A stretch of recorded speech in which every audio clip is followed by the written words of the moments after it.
Go. What's up, fight fans? Welcome to another edition of Split Decision MMA, your weekly MMA podcast, brought to you from SinCal Studios here in the 209, Modesto, California. Yeah. Yeah, got to throw. I like throwing it all in there, mixing it all up every single time. Lost my iPhone. Bringing some stuff. Lost my beard. But what happened to your face? Oh man, it's that time of year. It's that time. Freaks me out every year. And at first, I'm like, is he gonna go for this like really cool Halloween costume? No, man. No. Just respirator training, man. They gotta strap the thing to my face and it can't leak. But like, Matt had a mustache. You don't want to do the mustache? No, that's the thing. It goes all the way. No. I did. I left the flavor saver in my mustache, and my son was like, "Dad, you look silly." And I do, because I have no chin, because then it just looks like some hair in the middle of my face. Just get rid of it, please. I look like the bad sweeper guy that used to come on after, who's the little dog that traveled back in time? Wishbone? Yeah. Who would read books and would be things in the books, like characters. Right. Yeah. I know. It's throwback for everybody. All right. We're going to bring you all of the news, all of the rumors, everything everybody's talking about mixed martial arts-wise from the past week and this week. And, of course, recap some fights, preview some fights, talk about some fights. What kind of show would it be if we didn't? Right. Well, it would be just a straight podcast. Because we could sit here and talk about ourselves. All kinds of bullshit. Yeah. And beer. I mean, we go on enough tangents as is. Let's try to focus this day. Okay, focus. Focusing on number one story of the week that everyone seems to be fucking talking about for some reason.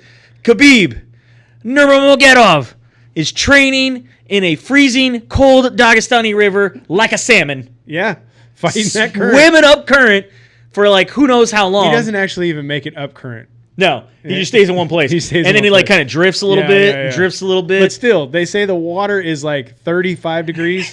So, and it looked like a strong ass current. Oh yeah, well it is. It is. I mean, this guy has wrestled bears. He's sprinting up mountains. Now he's just going full on river training here. Well, this is how Rocky won every time, right? He went to a cottage or a barn. He always had to do something that like was primitive. Squat hay bales. Yeah. All kinds of stuff, carrying the log and doing this thing with it. Yeah. And what was it in the first one? They took him to a meat locker, right? Yeah, he pounded meat in the meat locker. Yeah. And then the third one, he had to go to like the ghetto. See? Train in like the basement. You got to go wherever it's gonna bring the best in you. Yeah. Out of you. So you can check that out up on YouTube. You can check it out pretty much on any social media. Just broke the remote. Social media. Now we're just going to watch Khabib swim the whole time. Oh, man. Go ahead. Continue with the news. Continue with the news. So, you can check that out on pretty much any social media out there. Moving on from there, the next story we have, which we'll have a picture for eventually, is Conor McGregor is trying to get another fight. I mean, it seems like he really needs another fight. Like, he's got taxes and lawsuits to pay for or something. I think he wants to have a reason to tell the court, I got someplace to go. I can't go to jail. I got a fight to be in. I got a fight to go. So he has offered to fight. He wants to fight Frankie Edgar. That was the big news. Is he went on Twitter. The UFC put up a thing about Frankie Edgar's birthday, and he's like, "Oh, I'll see you in December, Frankie." But I mean, he's literally gotten on every single Twitter exchange and tried to get a fight. And he's just trying to get somebody. See, he's like somebody. It's like the old Tommy from God, what's the band who sing Tommy? The Who. The Who, yeah. Yeah. Feel me, pick me, fight me. I mean, first of all, Frankie Edgar said he wants to drop down to bantamweight, okay? That's 135. And... That's okay. We just got a show going on. Don't even worry about it. He wants to drop down to bantamweight, which is 135. McGregor hasn't even fought at 145 since 2015. So I don't think I don't see this as a possibility of happening. But of course, he even went to Dana White and was like, "Look, he accepts the fight. I'll give my entire purse to charity. I'll give it to all the first responders." Like I feel like he was completely pandering. Oh, 100% pandering. Like, please give me a fight. If you give me a fight, I'll give the money away. Yeah, because really the money's not going to do me any good because they're just going to take it. They're going to take it anyway to pay my fines.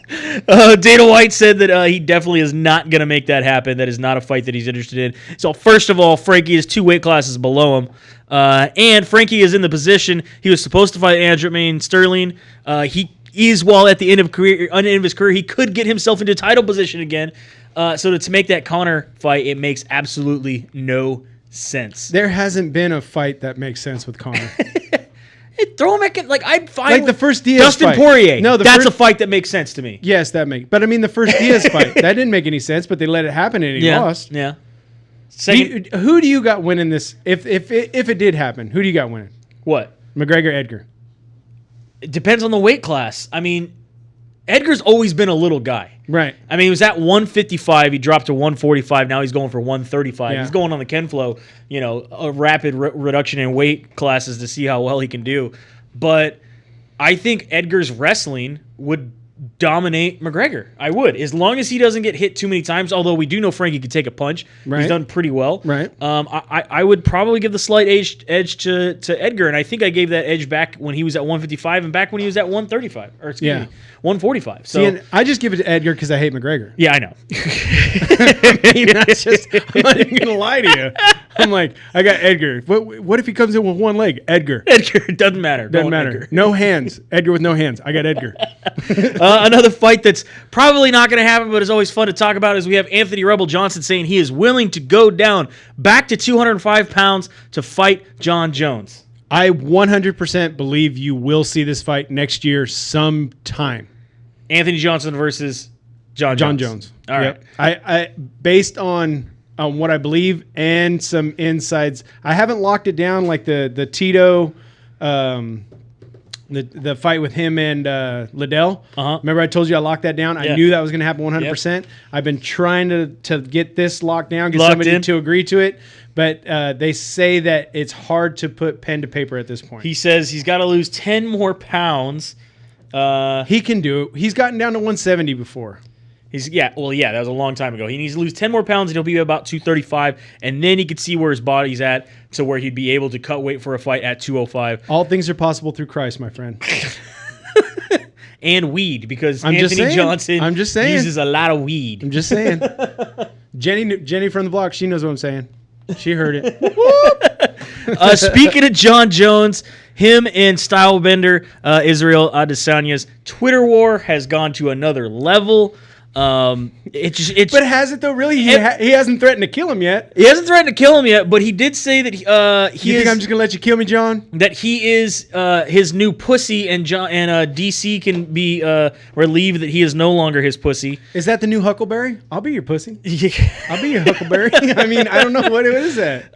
They've been going back and forth for a while. Of course, when Adesanya won the undisputed middleweight title, it ignited even more. He's like, I'm gonna finger bang you. I don't know what Stylebender's team themselves said that they would like to see these two obviously clash, but probably not until 2021. They want to, really defend the belt. They want to make sure the middleweight division is clear before they obviously, in my opinion, probably want to add a little weight to Stylebender to make sure that this fight's going to happen at 220. The way that the UFC goes, one of these two could be imprisoned by 2021. I don't think Adesanya is going to be in prison. I didn't say. I didn't want to allude. One of them. Want to allude. You were the one alluding. Adesanya though went hard, man. He talked about, he was joking around saying, I want all the picograms of my freshly squeezed juice. I'm feeling cute. I might crash into a pregnant lady later. I've seen that one. I've seen that. He said, I did chuckle. I live at the gym and I might hide underneath it when, USADA comes in. That I've never used dick pills in my life because my balls still produce testosterone. And also talked about this next story here, that John Jones has some tax issues, and that's one of the reasons why, of course, John Jones would want this fight. John Jones allegedly is he in a Diaz situation? Did not pay his taxes from 2014 to 2017 and owes millions of dollars to the federal government and hundreds of thousands of dollars to Mexico, the state in which he resides in. However, John Jones wants to make sure that it's real clear. He has now paid all this. He was in violation, but he has paid it all. Right. All his fines are up to date. All his balance is done. Yeah. And everything like that. And people need to stop looking like he's still a millionaire. He wants to make sure everyone knows he was never broke.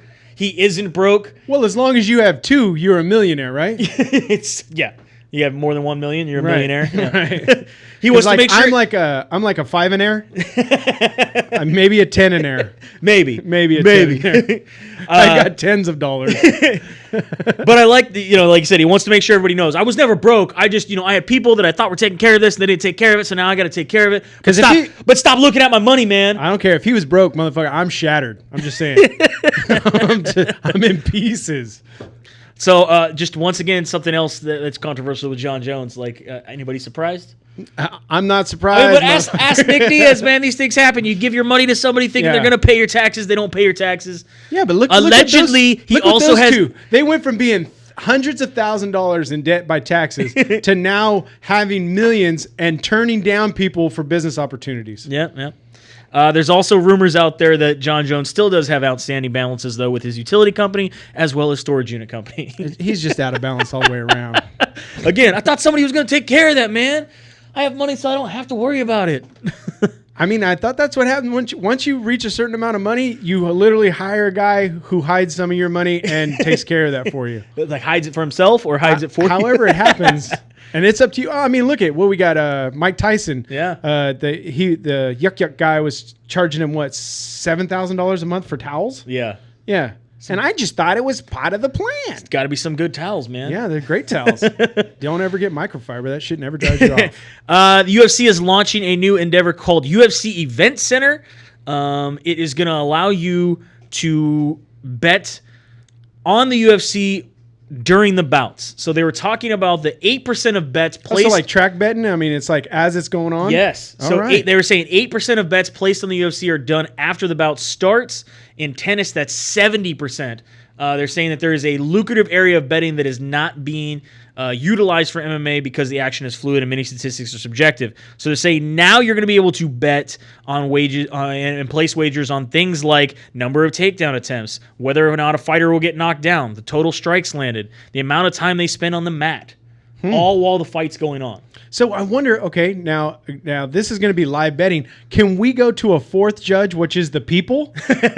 No. Why? You don't like that idea? No, they're just the fourth. They're the fourth number.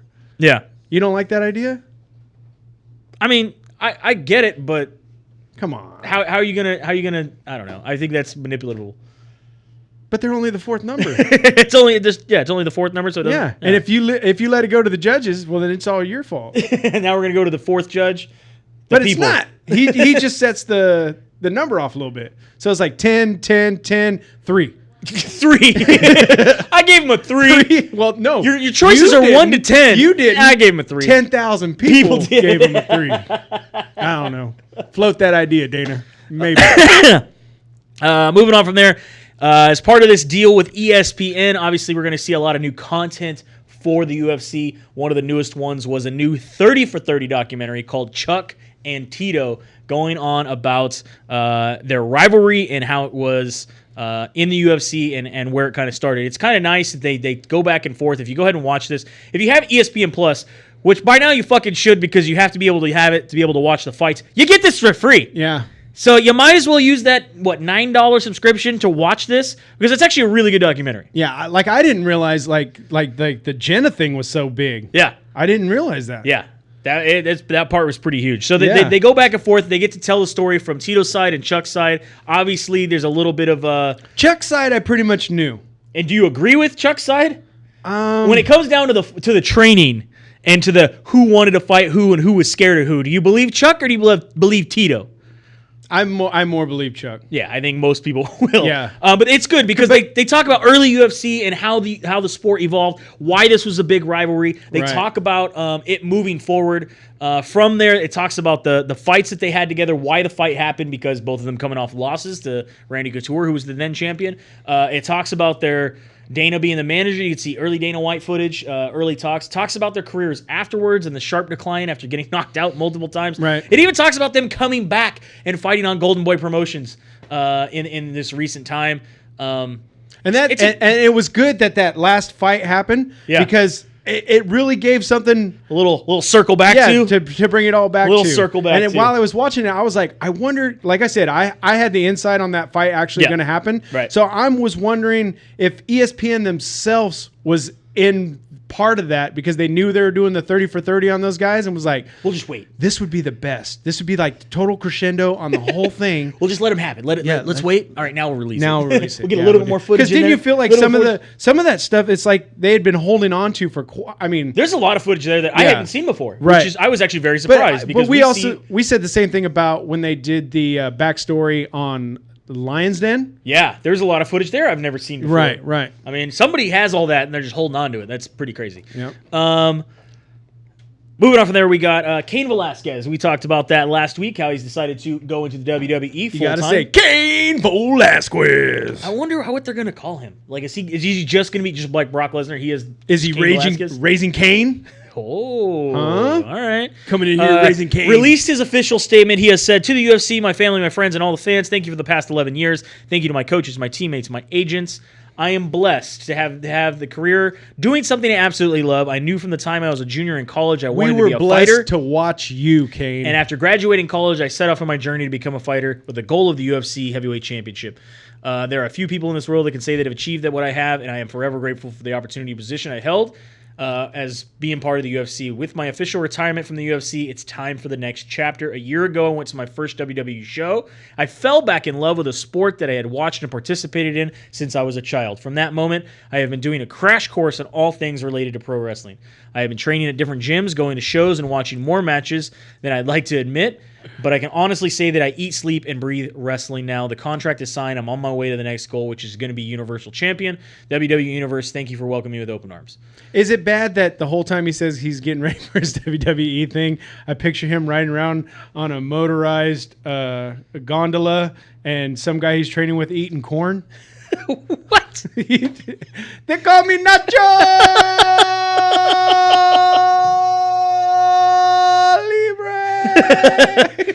Wow. I'm just saying. I wish Cain the best of luck. I'm interested to see, obviously, WWE. He's like a tall Jack Black. Is very extremely tall Jack Black. I feel like obviously it's a very character-driven form of entertainment. I'm interested to see what they do with his character that they're going to have to, because you're not just Cain Velasquez who came from the UFC. They always build you a character. Just like Brock Lesnar, he is a real person. He also has a character in the WWE. Brock Lesnar's a real person? He's a real person. Is he? He's not just a character. I thought like it's a suit. And then when he goes in the back, takes the suit off. He's really this tiny little guy. I mean, it's quite clear. In the UFC, when he got the microphone, you were like, holy crap, he is like a big redneck. Yeah. And in the WWE, they give him Paul Heyman to talk, a bunch of shit for him. And you're like, he's just a silent monster. I thought for a long time that was Rob Diedrich in a suit. No? No? A very large Rob Diedrich. See, that's what I'm saying. Going from there, we have Melissa Gatto has been suspended 1 year after a positive drug test. Melissa the cat. El Gato. She has been suspended for catnip? Furosemide, which is a banned it's a diuretic. Basically, she got banned a year for a diuretic. All right. So she will not be making her debut. She had a whole bowl of Friskies and a diuretic. Yeah. She was supposed to have her debut in July. Obviously, she got pulled from that fight. So it's not going to end up happening there. She is suspended. Speaking of some suspensions, and not really a suspension, some interesting information here. Aspen Ladd, who recently we had talked about, fought at UFC Fight Night back in July in Sacramento, where she got knocked out in 16 seconds from Jermaine Durandame. Right. She decided to appeal that decision. She felt that it was a bad stoppage. Now, the problem is, it wasn't going to get any better. I don't understand. She was trying to get it moved to a no contest. So the reasons under regular circumstances that you could get things moved to a no contest are if there's collusion, in which one judge was bribed or a ref was judged. Oh, shit. We got collusion in the UFC? If there was, you could get it overturned. The Ukraine is involved everywhere. There was a math error. So say the scorecard was up. And it didn't even get to that point. We have official ignorance of the rule, meaning that you could claim that every fight in New York. Meaning that Herb Dean does not know how to stop a fight when a fighter is in danger and is not intelligent to defend himself, which obviously that is not true. That's not the issue. But instead, actually, the argument of the stoppage, they said, was in violation of California laws of gender discrimination. Oh, shit. In California, we don't even recognize gender. So she lost all they right off the said bat. stopping the fight off of one punch is a violation of the anti-discrimination laws of California, and that is not okay, even if it's not intentional. We can't even say he or her. We have to say the fight was stopped because she was a woman, and they blamed Herm Dean for this. Obviously, this is the farthest thing from the truth. If you will remember, and he's not even a white guy. I'd like to submit That's the hilarious. evidence of the last time that he was received widespread criticism for like a big decision and a stoppage was when Ben Askren knocked out Robbie Lawler, right? Or didn't knock out Robbie Lawler. They said it was too early. He even told Robbie, "I'm sorry." Robbie's a dude. No, choked him out. Yeah, Robbie's a dude. Yeah. So it's not like, you know what I mean? They're like, oh, he only does this for women where he stops it early. No, he stopped it early for Robbie Lawler, unfortunately, and he even apologized later. However, not only was her appeal denied 3-2, I would like to say it's very interesting in the 3-2 that the line vote was split genderly as well. Right. So the two of course. women on the athletic commission said yes, it needs to be changed to a no contest, that it was possible, and the 3 guys said no, we're upholding the stoppage. And if I had been there, it'd have been 2-3 because you know me, I was like, yeah, Herb should have let her die. So she would have got her appeal. She would have won because I was like, yeah, why would you stop that before she's dead? No contest. You got to let her die. In my opinion, I think Aspen Ladd needs to worry about things that are not gender discrimination because obviously this is not the case. No. Why doesn't she worry about making weight? Because the next time she has to fight, making weight, training for a fight. When she's supposed to fight Yana Kutstakaya later this December, the California State Athletic Commission said they're going to have extensive medical documentation to allow her to get to that weight. To stay at that weight. Because she has not been able to make weight and has struggled in the past. So instead of trying to blame somebody for your loss, yes, it was 16 seconds. Don't call her out, Brandon. It happens. Don't do it. Don't do it. What's Dave going to come defend her? I haven't seen Dave in, I don't know, a year. Herself or a lawyer. I don't want either one It of is those. my opinion that there was no gender discrimination, that Herb Dean was in the right, and that these things happen in a fight, and that 3 other judges or 3 other members of the California State Athletic Commission agree with me. It happens. It sucks. The fight was over. You lost. Yeah. Why don't you focus on trying to make weight for your next fight so that you don't have to worry about it and have extensive medical documentation for the fight after that? Right. Or just move up and weight. Anyway, sorry, rant. And that's all about that. And that's all I got to say about that. Mr. Ali Abdelaziz got himself into a little bit of trouble at a PFL event. Not the first time that this guy has been in trouble at an event. Obviously, we know the whole Kobe Covington buffet line with Kamar Usman in Las Vegas where they got in trouble. In a buffet line. And he's facing battery charges there, apparently. He was eating batteries in a buffet line? He's facing battery charges. Oh. I'd hit him in the face now with he has continued on with his thing. He got into an altercation with another manager, Abe Kawawa. That's his name, Koala? Kawawa. Oh. Kawa. All right. Kawawa. I was going to give him some bamboo. Who is or something. Anthony Pettis' manager? All right. Got into a fight with him where apparently he slapped him in the face with a closed fist, like hit him. So now the PFL has decided that because of this, that they are going to remove him and not allow him to come back to any PFL events. Obviously, because now this is a legal matter. Now it's going to court. Now it's going to be, it's pretty interesting that Ali, who has fighters that are going to be fighting at PFL, is no longer allowed to be there. It's going to get, if he continues doing what he does, he's not going to be allowed at any event. Yeah, he's going to be like Nick Diaz. It's going to be pretty crazy. Right. So yeah. How many events was Nick Diaz not allowed in? He was banned for a little while. I know World Series of Fighting he got banned from. Right. So speaking of PFL, let's go into the recap. I have a quick thing. We had the recap. I don't think we read it from last week because it happened on a Thursday, and I keep forgetting that they happen on Thursdays. Right. So they have 2 events that we're going to talk about. We're going to talk about 7 and 8 here, the PFL events. This is the finals, right? Or playoffs. We're in playoffs, excuse me, not finals. Right. I think we did talk about last week's. Because the one thing, we did talk about it. But the one thing I do want to talk about that I thought was really interesting is that the issue, we didn't talk about this last week, is the issue with the PFL format is they fight twice at the beginning of the night. Or they fight twice. Are you bringing up the Eric Kowal dilemma? I do have an issue with it. Were both of you guys the same? You feel that way? I do. I have an issue with it. Okay. So you have one guy get the decision came down to majority decision, which means they don't have a winner. It's type of a draw. So what did they do? They went back to the judges and go, well, who do you think worked harder? See, I thought they rolled a 20-sided dice. They should. At least that would be at least more. I don't know. I think they need to figure out a way because of this to tweak it a little bit if there's an issue. Right. You know what I mean? So, sudden death. Make them fight another round. Remember how many times have I screamed for the 4th round? You know what I mean? So, this one, yeah. And the 6th one, some days. they got to be able to do something. I mean, fighting an extra round, like the Ultimate Fighter. What happens to the Ultimate Fighter? This is where the 4th judge comes in. 10,000 people vote. What the people decide? What do the people say? I would. Okay, now I could see your point a little bit. Now give them a 3. Anyway, so we also move on from there.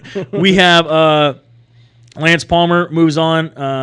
Alec Gilbin gets his win. Daniel Pineda gets his win. Jeremy Kennedy gets his win. Nathan Shoot. Lance Palmer wins again.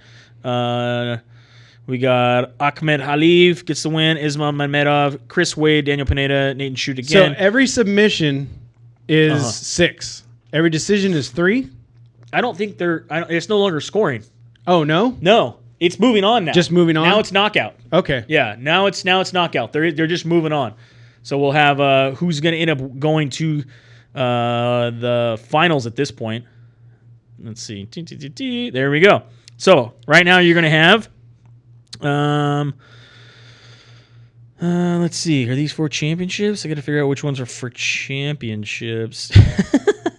No, it can't be because there's 2. If there's 2 heavyweights and 2 light heavyweights, then they still have time to break it down. They still have time to break it down. Yeah. So this is going to be like what would be a quarterfinal? Quarterfinal. They still have quarterfinals and semifinals on Halloween. Here we go. The ones that are set in stone for the championships right now. Women's lightweight. Kayla Harrison going up against Larissa Pacheco. Obviously, she was disappointed that what was her name? Sarah Coffin didn't make it. Right. Moving on from there, we have David Michaud going up against Ray Cooper III at welterweight. We have Lance Palmer against Daniel Pineda at featherweight, and Nathan Shoot going up against Lodrik Rahashabov at lightweight. The light heavyweight and heavyweight will be determined on Halloween. Okay. So we got that going on. We have Ryzen happened over the weekend. Right, we talked about that a little bit. I only was able to find I think about 4 or 5 of these fights. That's it. Yeah. Well, you had Jiri Projakat gets the win over Fabio Manolando, TKO in round 1, 58 seconds. Another huge win here. Kai Asakura gets a win over Ulrika Sakai. Broke his jaw in 2 fucking places, bro. Ouch. Right here and right here. That's that bad. Lower jaw got hit with a heavy, heavy knee, man. Hamderley, Sohei Ham got the win over Miyu Yamamoto at TKO in round 2. Rene Kubuto got the win over Alexander Alvarez round 1 TKO. There's a lot of TKOs, man, on this card. This is a great card. Lightweight Grand Prix quarterfinals. Of course, you have your winners: Johnny Case, Patrick Vieira, Luis Gustavo, and Tariq Musev. Yeah, see, those were those 4 fights I got, and then the Asakura fight is the one that the doctor stoppage. Yeah. Well, you can check those out. They are online if you can go and find them somewhere. Or you could always get the pay-per-view. You can still pay for it. I already paid for it. I already paid for it. One had their 100th show. Moving on in the flyweight Grand Prix, Demetrius Johnson will face now the champion. We also had wins. Angela Lee defended her belt against Yang Zhayang. I thought he won. I thought he's done. Who? DJ? Yeah. DJ won the Grand Prix. He now gets to fight their flyweight champion for the championship. Okay. Yeah. And then we also had big wins. Bibiano Fernandez keeps his belt. Ong La Sang defeated Brandon Vera for the light heavyweight belt. Yeah. Big card for one. I believe that was all on the Bleacher Report thing. Still on the Bleacher Report thing, yeah? Maybe. I did not see any. All these fights I seen on condensed highlights. Form. Yeah. Condensed form highlights. Yeah. Let's see, what else do we got going on? We got Bellator Milano. Yep. Milano. Yeah. Happened over the weekend as well as Bellator 230. This was a weird combination card where you got to see some of it on Paramount Network and some of it you had to be in Milano, and the other part of it was kickboxing. Alessio Sakara gets the big win. Joey's countryman, his favorite fighter, the Italian. Yes. Gets his win over Canan Gorispi. Joey's not Italian at all. He's Sicilian, right? No, he's gonna find out he's Portuguese. But anyway. Melvin Manhoof gets a big win. And then I'd also like to point out that Luca Cacchetti decided to get a beautiful win over Alex Avogarato with this beautiful kick to the eye that turned it into an ear. It's bad. I heard a lot of things. Wait, what happened? Did we get kicked off because I showed the picture? I don't know. Reconnection was successul. We're okay. We're okay. Probably got kicked off because of the picture. Yeah. I mean, that looks pretty brutal. It did look like a bee-hole or something. I was going to say, it might be. They might have thought it was a bee-hole. No, I don't know. Because see, now it's back. Is that a BH? Yeah. I don't know. Might be a BH. I'm just saying. Yeah. It's not. And then, of course, you had UFC Fight Night, Joanna versus Watterson. UFC Fight Night 161. UFC on ESPN Plus 19. I don't get all these fun things for the next one, so I might as well get them out now. Get it. UFC Tampa, bitch. We had on your main card, we can go at the bottom. JJ Aldrich gets the win over Lauren Miller. Marvin Vettori gets the win over Andrew Sanchez. Miguel Bereza gets the win over Hector Aldana. Marlon Vera over Andre Ewell.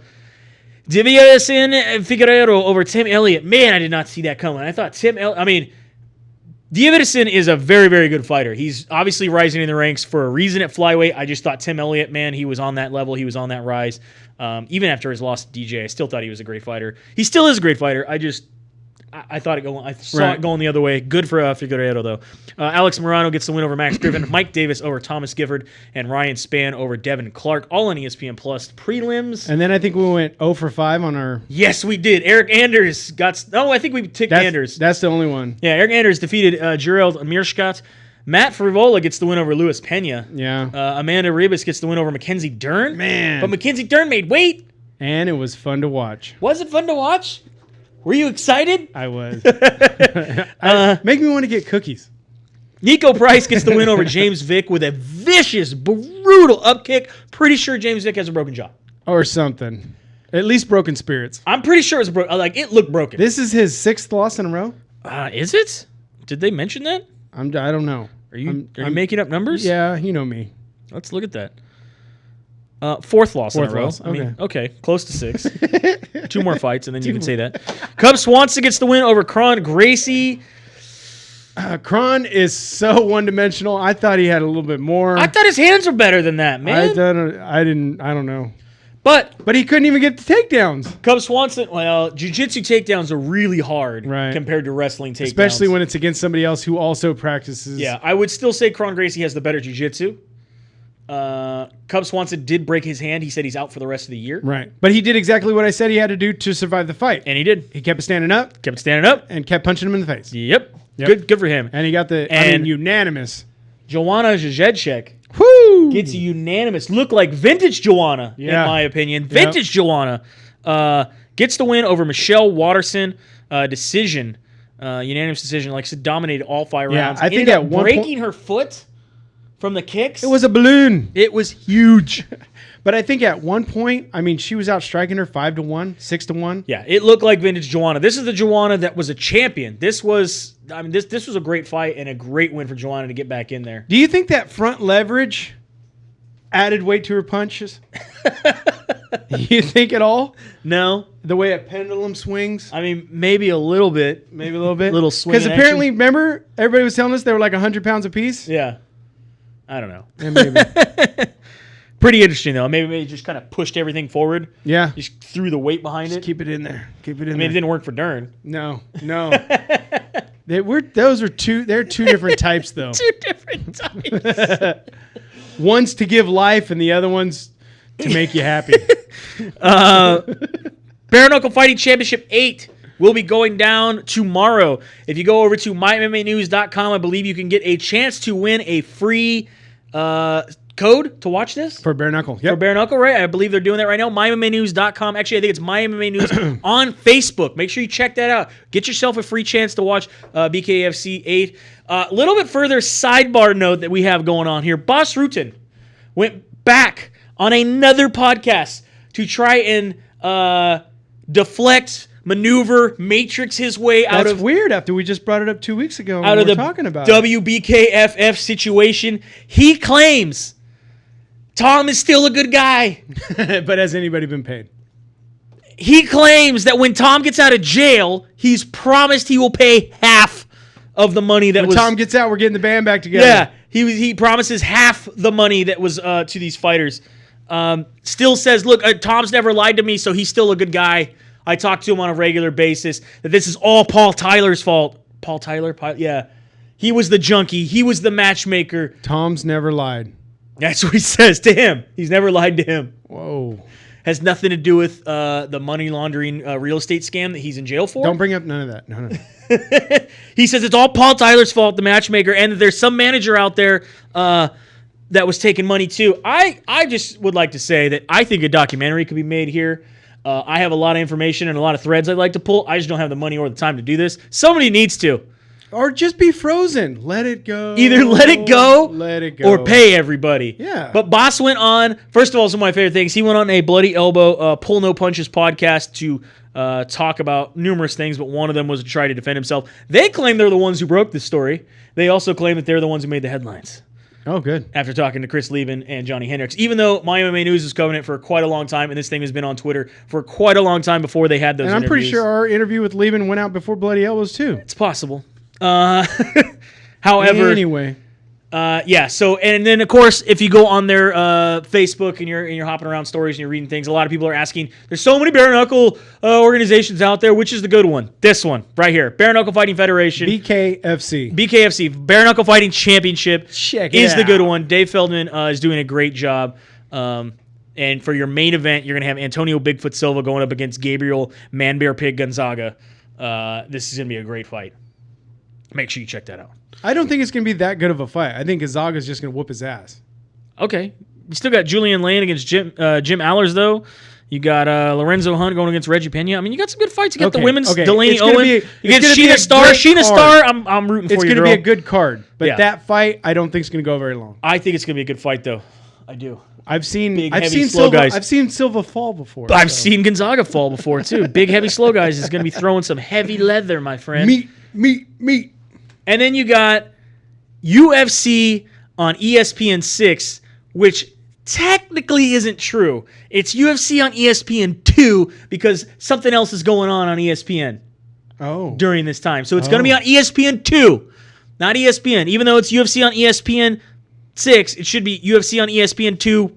1. UFC on ESPN, Rays versus Weidman. UFC, so we can do 2-1. UFC Boston, if you will. Boston. UFC Boston? Boston. I'm going to have to add that to the card. Yeah. UFC Boston. Just make sure you park your car not too far from the bar so we can watch this, all right? I'm a little hungry. Give me some Pepperidge Farm. All right. Daniel Spitz going up against Tanner Boser. Brendan Allen against Kevin Holland. Court McGee against Sean Brady. Randy Costa against Boston Salmon. He better fucking win. Oh, yeah. Or he's going to be smoked salmon. Kyle Bochniak against Sean Woodson. Molly McCain going up against Diana Belbita.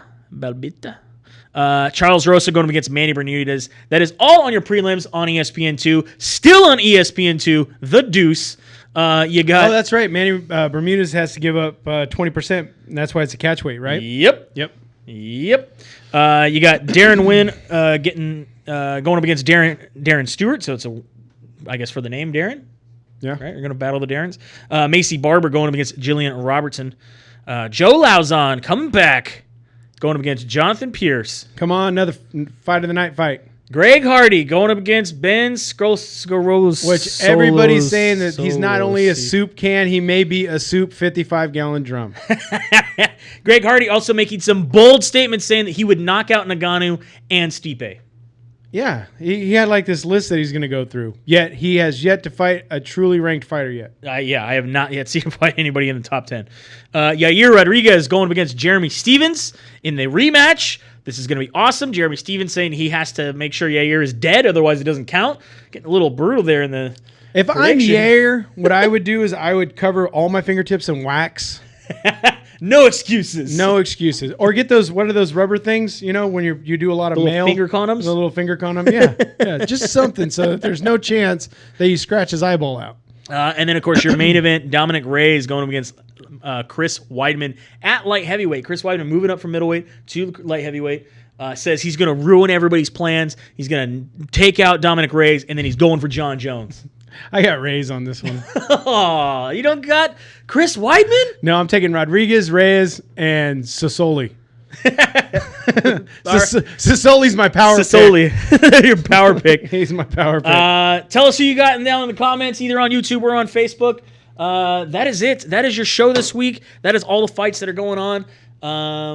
Yeah, more next week.